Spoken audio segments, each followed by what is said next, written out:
Ces djihadistes ont été tués dans le Liptako malien par les forces spéciales européennes du groupement Takuba et les forces armées maliennes qu'elle accompagne au combat. L'information n'émane de l'état-major français, elle survient en pleine période de tensions diplomatiques entre Bamako et Paris.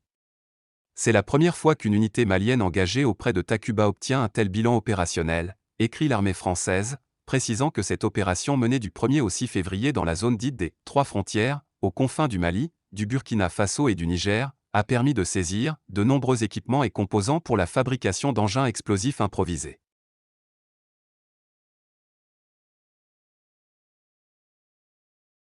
L'armée malienne est entrée en nombre à Farabougou, un village du cercle de Niono, dans le centre du Mali, qui avait défrayé la chronique l'année dernière après avoir été le théâtre d'un accord inédit de cessez-le-feu conclu directement avec les djihadistes, ont rapporté mardi les médias internationaux. Les sources indiquent que pendant l'été, le cessez-le-feu a été rompu, engendrant l'arrivée, dimanche dernier, d'un important convoi de l'armée selon les sources. Une vidéo postée sur les réseaux sociaux montre des camions de l'armée malienne arrivés dans le village de Farabougou, entourés d'enfants criant de joie. De nombreuses sources locales confirment l'arrivée, dimanche après-midi, de plusieurs dizaines de véhicules de l'armée malienne, apportant une cargaison d'aide alimentaire, notamment de céréales. C'est un soulagement, une très bonne nouvelle. Maintenant ils doivent tout faire pour que nous retrouvions notre liberté de mouvement, a témoigné un habitant.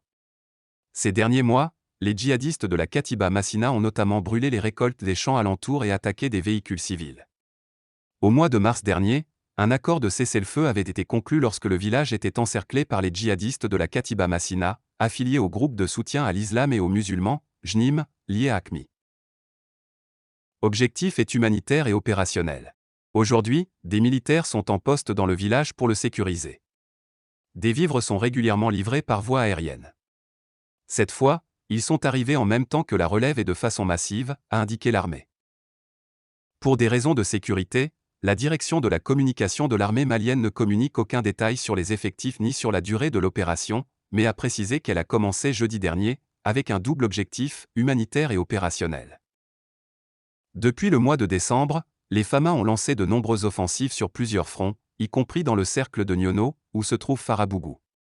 Aucun bilan spécifique pour ce secteur n'est disponible mais l'armée malienne revendique, dans des communiqués publiés ces derniers jours, des dizaines de terroristes tués ou interpellés et du matériel, armes et véhicules notamment saisis.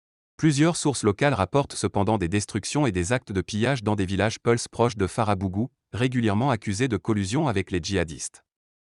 De nombreuses familles ont déjà quitté les lieux pour se réfugier en brousse ou dans des localités plus éloignées, voire même en Mauritanie.